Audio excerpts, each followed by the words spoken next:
You know, for an item that's supposed to be a staple in all of our wardrobes, the light V-neck sweater is surprisingly difficult to get right.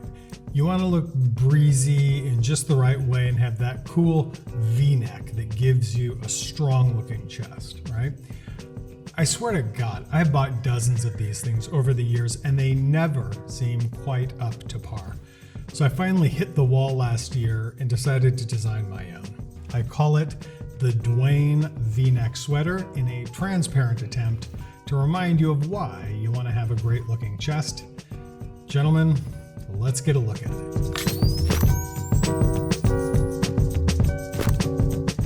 Okay, so maybe the best way to approach this is to break down why the light V-neck sweaters usually fail, and then kind of point by point what we did about that.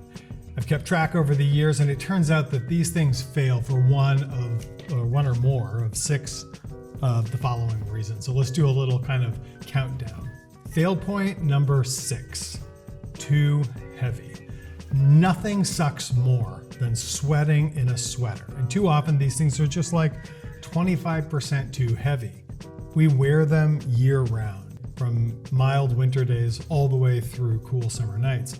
So enough with the polar weight wool. Thought you guys wouldn't mind spending a couple of extra bucks for a sweater you love for the next 20 years.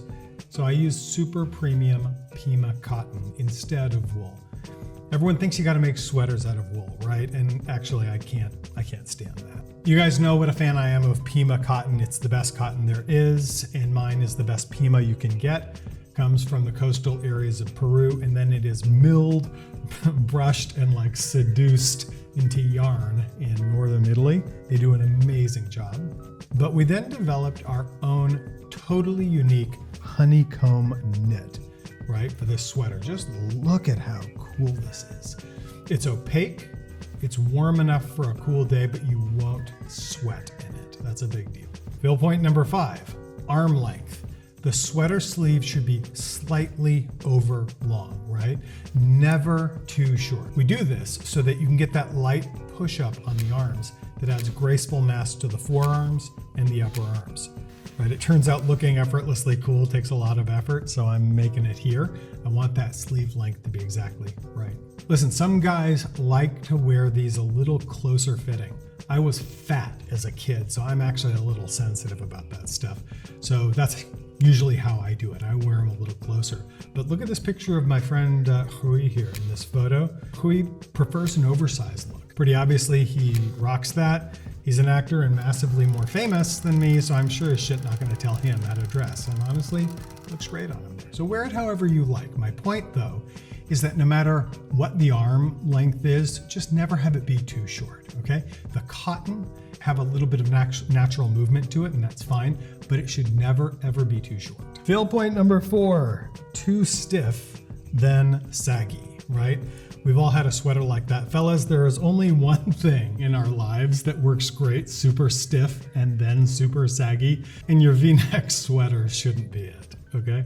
When you pull it over your head or push up those sleeves, the sweater needs to stretch effortlessly, but then kind of keep its form.